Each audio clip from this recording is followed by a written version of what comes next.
Thank you. So we'd like to get a pulse of who's in the room with us, and we do a quick check-in. Kindly in the chat, if you haven't already, enter your name, pronouns, role, and organization. In addition, we'd love for you in one word to describe how you feel about your CHW work. I'll give you all a moment to do that, so we could gauge who's in the room.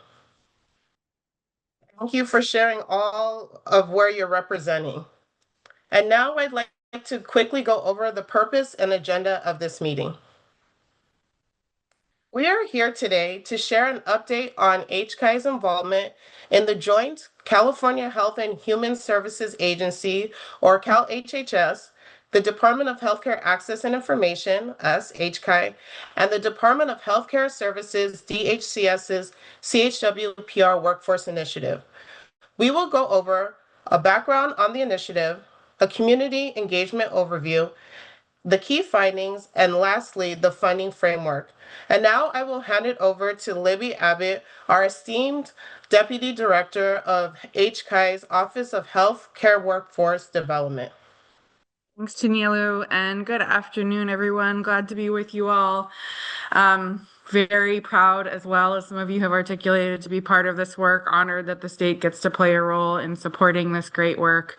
And pleased to see such high attendance for today's session. So this has been a long journey for us as HCAI and in partnership with our partners at DHCS and agency, California Health and Human Services. So we're just very glad to be here in this moment where we can share some of our findings, our thinking, and hear from you all. So to start, we have this slide here just to kind of level set and make sure we're all talking about the same sort of workforce. I'm not going to read through the definitions. I think you all know probably better than we do what is a community health worker, promotor, or representative. I think the key point here that we're trying to drive is that we're thinking about this workforce, which is a rather broad and diverse workforce. So we use the umbrella term CHWPR. You'll hear me say that throughout our presentation today. We know that that comprises several different roles, including community health workers, promotores, community health representatives, and others that aren't listed here. We also know that those roles serve a really wide range of communities. They do a wide range of tasks. We have folks who are hospital-based, we have folks who are community-based. There's a full range here. So just want to acknowledge that. And we're really referring to kind of the full umbrella of this workforce when we use the term. Next slide. Okay, so I want to start by kind of getting us all on the same page about the role of the state in supporting the CHWPR workforce, some of this background and the commitment that's been made. So some of this actually predates my arrival at the state all the way back to kind of 2021, 22. In the midst of the pandemic, I think that our leadership at Health and Human Services and in the administration was really blown away by the incredible work that was done by community health workers, promotores, and representatives to support communities during that time, support them to get the right information, to get access to services, to navigate uncertain times, to understand their health options, and to keep them connected to much needed health services, sort of recognizing the incredible role that CHWPR has played in the COVID-19 response and management. The California Health and Human Services Agency, HCAI, which is our Department of Healthcare Access and Information, and the Department of Healthcare Services came together under the banner of an initiative called Workforce for a Healthy California, and agreed that Workforce for a Healthy California needs to include support for the CHWPR workforce. There are two kind of major milestones that kicked off this commitment to supporting the CHWPR workforce. On June 30th of 2022, we as HCAI were charged with developing and implementing statewide certificate program requirements for the CHWPR workforce. And the reason that was because leadership felt that we wanted to support this workforce to professionalized, to be certified, to be officially acknowledged, so that we could amplify the work of the CHWPR workforce and help develop and expand the workforce. that was done in complement with tasking DHCS, the Department of Health Services, to make CHWPR work billable as a service to Medi-Cal. So there's these kind of two pieces that were meant to go together. HCAI will support the professionalization and the development of the workforce through the development of certificate program requirements. At the same time, DHCS. Oh, sorry, if we could just make sure everybody's muted. Thank you. DHCS will support the sort of sustainable financing pathway for this work by establishing CHWPR work as a billable service in Medi-Cal. Both of those things kicked off in mid-22. So for HCAI, following us being tasked with figuring out a statewide certificate program, we then spent the next year, more or less, engaging with community and trying to figure out what that would look like. So we did a broad range of stakeholder engagement, speaking to folks about what a certificate program could or should look like. We looked at what other states were doing, and all of that sort of culminated in what we call the guidance letter, which was issued in July 1, 2023. That is where we outlined what we would propose for a statewide certificate program. So that was responding to what we were tasked with in statute the year before. Following the issuance of that guidance letter, we did hear from folks in the community that we had not perhaps listened as deeply as we could have, that our guidance letter did not address many of the concerns and points of feedback from the community, and there was a request that we revisit stakeholder and community engagement. And so in partnership, again, with agency, California Health and Human Services, and DHCS, we agreed we would pause the implementation of the guidance letter in November of 2023, and we would go back for round 2 of stakeholder engagement and deeper community dialogue. So after that, we did set off on this second round of community engagement. That took us from February to November of 2024. To support us in that process, we established an ad hoc advisory group because we really heard from folks that we needed to stay in touch with community. We wanted support from community members on how we were asking questions, who we were talking to, how we were processing our findings. So that ad hoc advisory group really played a critical role in sort of guiding our second round of community engagement. I'll share more about how many dialogues we had and what we heard. That's kind of the crux of this presentation. But I think in terms of the timeline, it's important to note that while we were in the midst of this second round of community engagement in 2024, the Budget Act of 2024 unfortunately resulted in the reduction of nearly all of the funding that we had for the CHWPR workforce initiative. So we were in process trying to figure out, should we implement a statewide certificate program, and or what should we do with our funds, while those funds unfortunately were retracted because of a very difficult budget year. So we'll come back to that, but I think important to frame that as you're thinking about the timeline or the sequence of events. So we went through the second round of community engagement. We, of course, had this huge curveball in the middle with respect to the Budget Act and the reduction of our funds. At the end of 2024, having completed our second round of community engagement, we established a formal advisory work group. So you'll remember we had been working with an ad hoc advisory group who had given us really excellent feedback.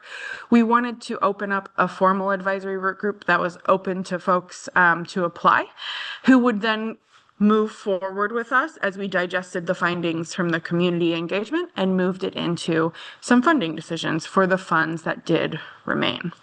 So I mentioned that because of the Budget Act in 2024, we lost most of our funding. We were left with about $12 to $13 million one-time funding. And so we established this formal advisory work group to help us think through that framework. And then from December of last year through March of this year, we iterated on that framework with the advisory work group, and we will present to you kind of the high-level framework that we're moving forward with now. Next slide, please.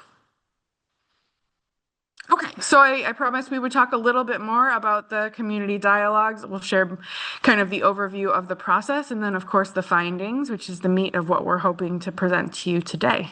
Next slide. So for the course of 2024, we conducted dialogues across the state. We ultimately conducted 23 sessions that were hosted by 20 different organizations around the state. We did our best to make sure we were reaching organizations that worked with diverse populations. Again, going back to that framing at the beginning, we talked about the CHWPR workforce is very diverse. It serves diverse communities in a diverse set of roles and functions. So we wanted to make sure we were working with organizations and hearing feedback from CHWPRs that worked with Latina communities, African American, justice system involved individuals, those that were engaged in the training system through community colleges. We also wanted to make sure we were reaching the workforce that worked with Asian American, Native American, and Pacific Islander folks, Mesoamerican, Indigenous communities, Native American and tribal groups, and unhoused populations. So really tried to kind of hit all of those. We ultimately had over 680 participants in our dialogues across those 23 sessions. Next slide. I won't read through these, but I think here for your reference, just to show the different host organizations that we worked with. And next slide. Some of these were virtual and some were in person. So we did our best again to enable access to these dialogues by making sure we had in person for folks who wanted to be in face-to-face discussion, and we also had virtual options for those who weren't able to access physically an in-person session. So what was kind of the goal in our set of questions with this dialogue? You'll recall that when we were first tasked with our role in supporting the CHWPR workforce in the middle of 2022, we were given a very specific task. We were asked to figure out what a statewide certificate program should look like. We went about that process, we issued that guidance letter, and then we heard back from folks that again, we needed to listen more deeply and I think more broadly. So we set out to ask a set of questions that was a bit broader than just what should a certificate program look like, and actually get to the core of, is a certificate program what's needed? What else is needed to support and develop this workforce? How should we as a state be supporting you? So we had kind of three broad themes that we were investigating through these dialogues. The first was, what is this workforce and what do you as members of the workforce need to succeed? What skills, knowledge, and resources do you need to be a CHWPR? What kinds of things do you need to attract you to this work and to help you stay in this work? The second theme was around the certificate, but also around an alternative, which was just training programs. So we wanted to ask, is a statewide certificate valuable? What kind of value would that add to you? Would you want to see that move forward? Yes, no, and why or why not? Would alternatively state funding for training opportunities serve the same purpose? Give you the knowledge, skills, and resources that you need to perform your jobs as CHWPRs, give you the professional development opportunities you might be looking for. If yes, why? If no, why not? And then what are the other things you think we should be thinking about, or the options you think we should be weighing? And that kind of got us to the third theme, which is the biggest kind of bottom line question, which is with our funds, and you'll recall that set of funds got a lot smaller over the course of this dialogue. With our remaining funds and ultimately limited funds, how do we best use them? How should we prioritize based on your feedback? Next slide, please. So that's the outline of what we set out to do in that dialogue process in 2024, and now we're going to share what some of the key findings and insights were that came out of that process. Next slide, please. So we'll move through this theme by theme. The first theme that we outlined was sort of, what do you need? What does the workforce need to succeed? And what would help you stay in this work? We heard a lot of feedback from the workforce that folks wanted training in leadership, in sort of soft skills like patient communication or client communication, and some of the skills they need to be successful in the current landscape, which includes digital navigation and navigating health systems. We also heard that folks wanted specialty content training. So that's the third bullet here. We heard all kinds of ideas, but some of the common suggestions were around new and emerging areas where CHWPRs wanted more training and more support to be able to meet the needs of the populations that they're serving. That includes behavioral health, navigating disability services and connecting that to health services, street medicine, and working with unhoused populations and the impacts of climate change. And then finally, an important theme that we heard again and again, going back to one more to theme one, is that folks needed material supports to be able to do this work. So they wanted to be paid well. They wanted supports for things like childcare and transportation, the things that allow them to do their jobs. We certainly heard being a CHWPR is an incredibly time-intensive job, and folks need the sort of material support and the flexibility to be able to do the work that really defines the crux of the model, which is being out in the community and making time for the people they work with. Next slide, please. Sharing here just a couple of examples of quotes from the different dialogues that we heard about theme one, and it really resonates with what I just described, so I won't necessarily read through all of them. I'll just highlight this first one. That CHWPRs were asking for support for trauma response and mental health for themselves. So this is also a theme we heard. So in addition to material supports, folks wanted support for themselves as workers, acknowledging that they carry a heavy load in supporting historically disenfranchised communities and helping them navigate difficult systems. Next slide, please. So theme two, as I described earlier, was really looking directly at the question of would a statewide certificate add value? If not, what are the alternatives that might add value? And how did folks feel about that? I want to highlight here on this question that we got really mixed responses on this. And our high-level takeaway on this is there's no consensus on the question of a statewide certificate for individual CHWPRs. Some folks felt that a certificate could really help with their own career growth and professional development. It would help bring respect to the profession and professionalize the work of CHWPRs, and it could give them more job options. As the job landscape changes for this work, having an unofficial state-issued certificate might help with that.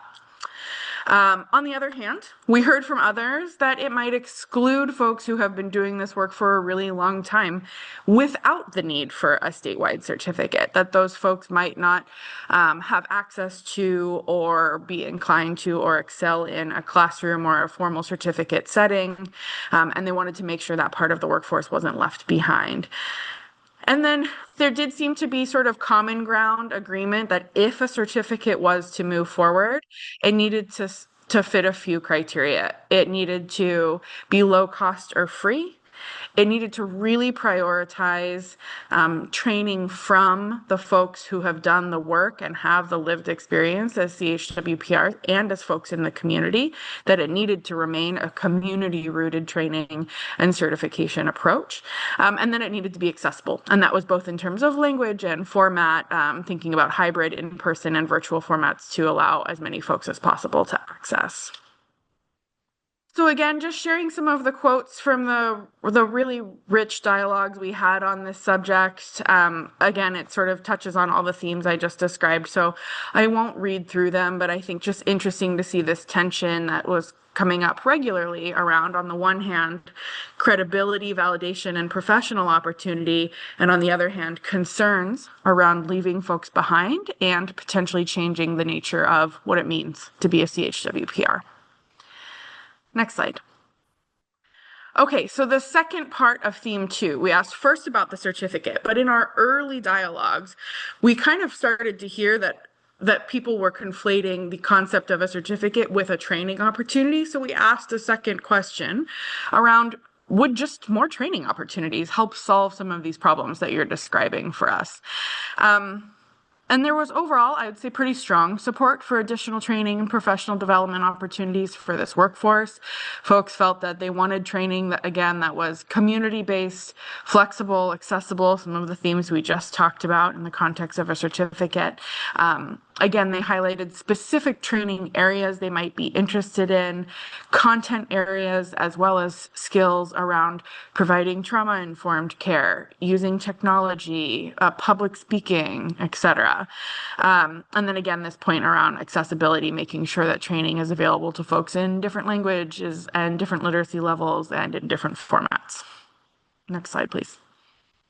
Okay, sharing again some of these quotes that hopefully you'll get a chance to go back and read. Again, lots of really rich information here, but just hitting on some of the themes we've already touched on, which is community and locally based, accessible, and relevant to the needs of the communities that they serve. Next slide. So all of this brought us in our dialogues to the third theme, which is, okay, so we've heard from you what your greatest needs are in the workforce. We've heard what kind of supports you need. We've heard your thoughts on training and certificates. Where should we focus? By the end of our dialogue process, as I described, we had pretty limited funding, $12 to $13 million. So it became all the more important for us to ask folks how they wanted us to prioritize. So we heard a couple of things on prioritization and where we should focus our budget. Number one, folks wanted community-led training and growth opportunities that allowed them as CHWPRs to grow professionally, to expand their employment opportunities, to become stronger in the work that they already do.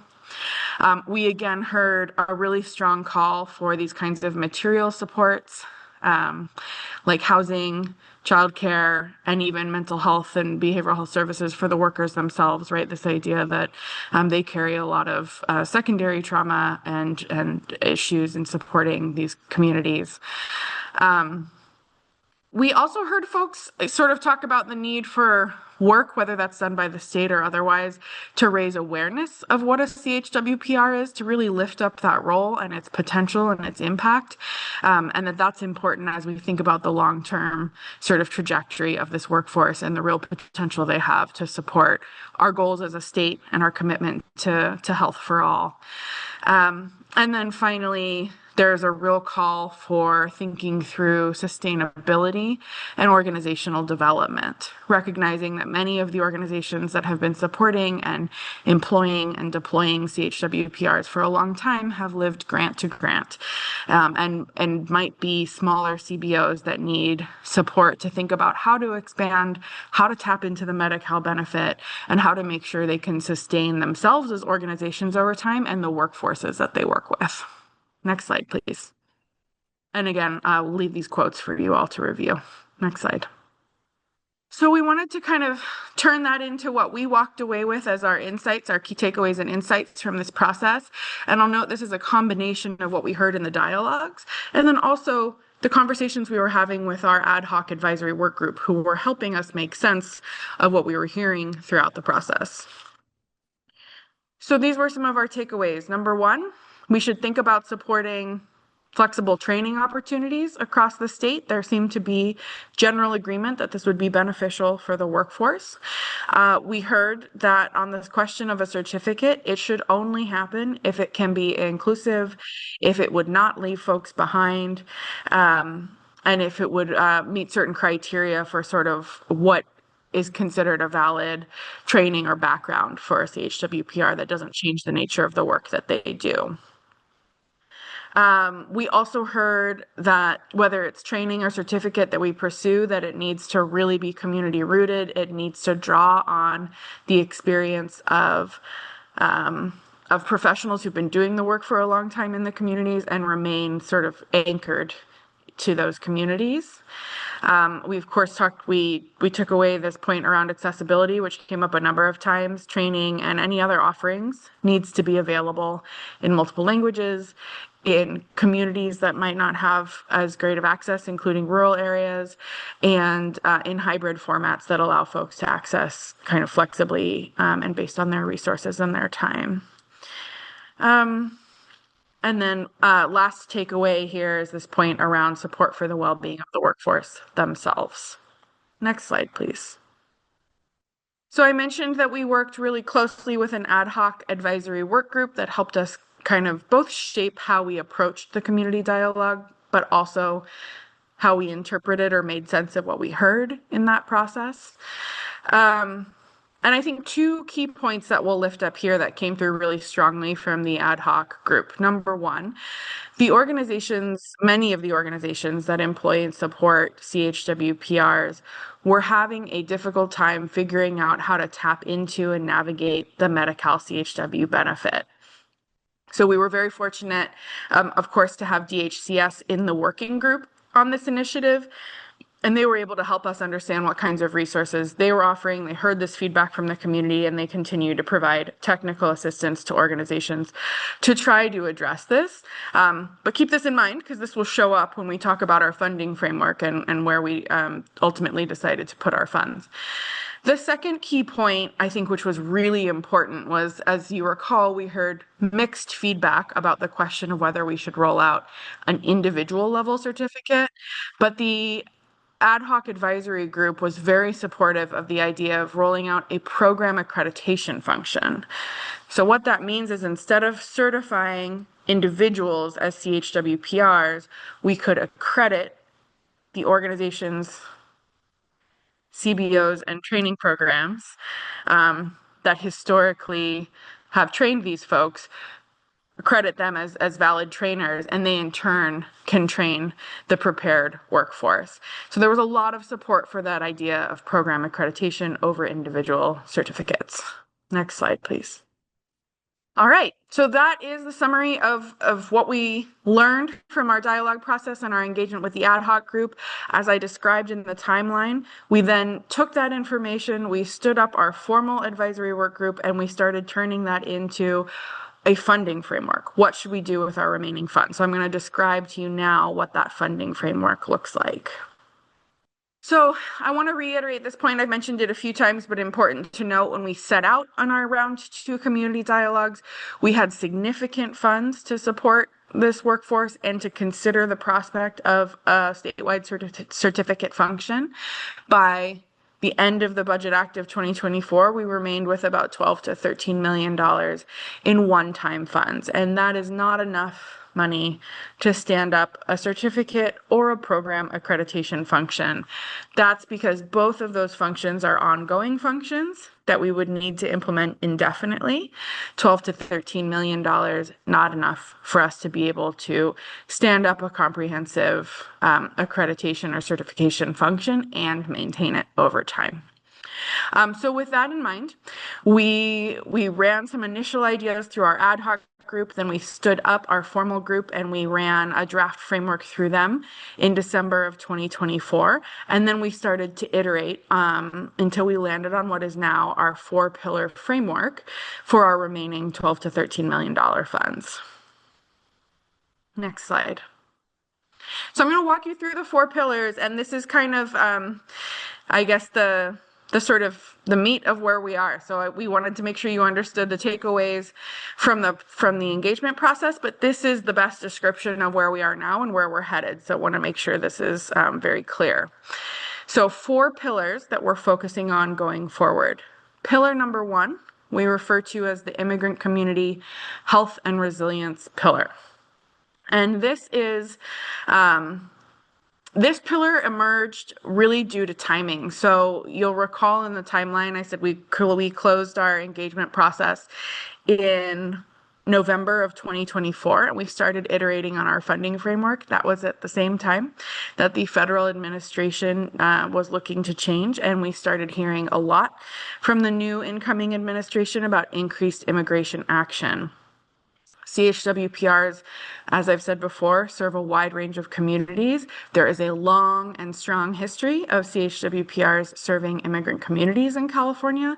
And so one of the things we started thinking about was how can we support this workforce to help immigrant communities navigate these very uncertain and difficult times. We wanted to meet the moment, be responsive to the increased sort of rhetoric from the federal administration and now action. Now here we are mid through 2025. We've seen, of course, lots of that translated into significant action. So we wanted to think about how we can learn the lessons that we did from COVID-19, which is this is the workforce that will do the work, and the state needs to get behind and support and amplify the work of the workforce who will help these communities. So ultimately, Pillar 1 is about leveraging and supporting the CHWPR workforce who are trusted community members to support and engage immigrant communities on a number of fronts. Number one, we want to make sure that those communities continue to access healthcare and are encouraged and supported to continue to do so. Number two, we know that they're facing increased mental health issues like anxiety and even more severe issues as they're navigating these very difficult and scary times. Number three, we know that historically as a state, we've sort of been siloed. We have health services, we have social services, which includes legal services, we have education. We wanted to think about how can we leverage this really powerful workforce. The CHWPR workforce is unique in that way to try to connect some of those dots. So the third piece of this is trying to make sure there's cross-referral and there's coordination between what we're doing on the health side and then making sure these same communities are getting served and connected to legal services as needed, for example, and that their children are getting support with access to education services, et cetera. So there's a concept here around cross-sectoral coordination. So that's pillar number one. Pillar number two, I think, is the most kind of closely mapped to what we learned and took away from both the dialogue process and our engagement with the ad hoc advisory group. And that's this recognition that the organizations that have been training, employing, and supporting CHWPRs for decades need a sustainability pathway, and they need a way to tap into the Medi-Cal benefit. They need a way to connect with managed care plans. They need a way to make sure that the incredible work that's done by CHWPRs is sustainable beyond living grant to grant. And with our very minimal funds, we thought about using that essentially to do organizational capacity building for these organizations, making sure that they can build their Medi-Cal billing infrastructure, that they have the tools and supports they need to train and support their workforce as needed.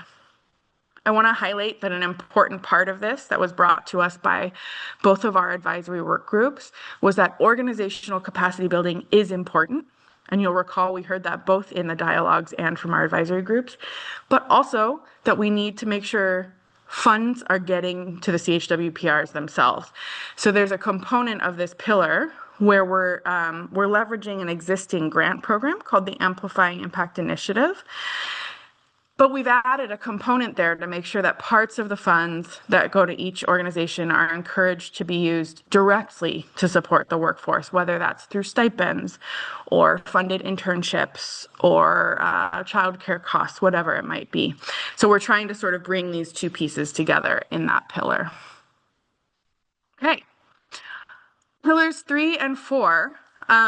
We talk about them as being part of our funding framework, but I want to highlight here, they're not getting any direct funds from HCAI. So of the 12 to 13 million, we will apportion that between Pillar 1 and Pillar 2. Pillars 3 and 4 are kind of more technical pieces that we're implementing at the encouragement of our advisory work groups to make sure that we're supporting this space as best we can. So Pillar 3 is around producing training program resources. So our advisory work groups heard us loud and clear that we no longer had the funding to implement either a statewide certificate or a program accreditation function. But they said, if you can't do that, can you at least help provide some guidance to the CBOs that are trying to train and develop their workforces on what is a core set of good practices around CHWPR training? How does that connect to the Medi-Cal benefit? How do we make sure we're training and supporting and preparing our workforce to tap into that sustainability path? So we're going to work collaboratively with DHCS and some consultants to try to issue some guidance that CBOs and other entities can use to sort of shape their training programs in the absence of a formal accreditation function.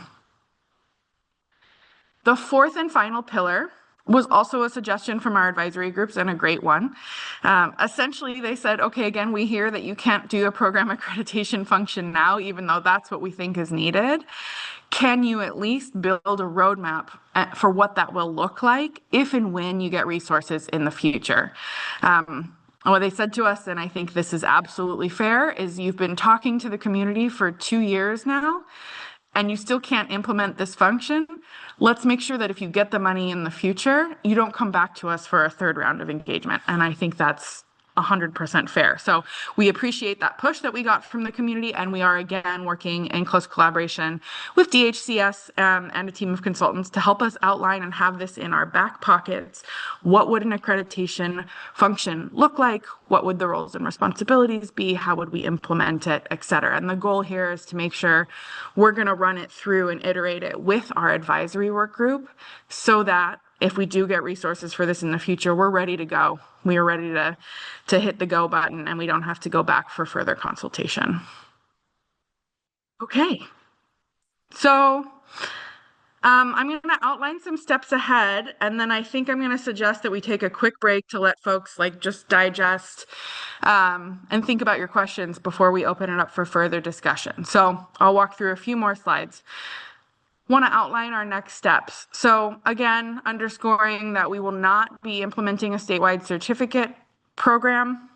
I know that's been a point of confusion in the space, but we're here to say it as many times and as clearly as we can, and we're also communicating it through other platforms so we can try to lessen some of that confusion and ambiguity. We are moving forward with our 4-pillar framework. It has worked through our advisory work group. We've taken a lot of their feedback into account. We feel good about the future direction. Pillars 1 and Pillars 2, we expect to have funding opportunities launching in Q2 or early Q3, with awards being made around Q3 of this year.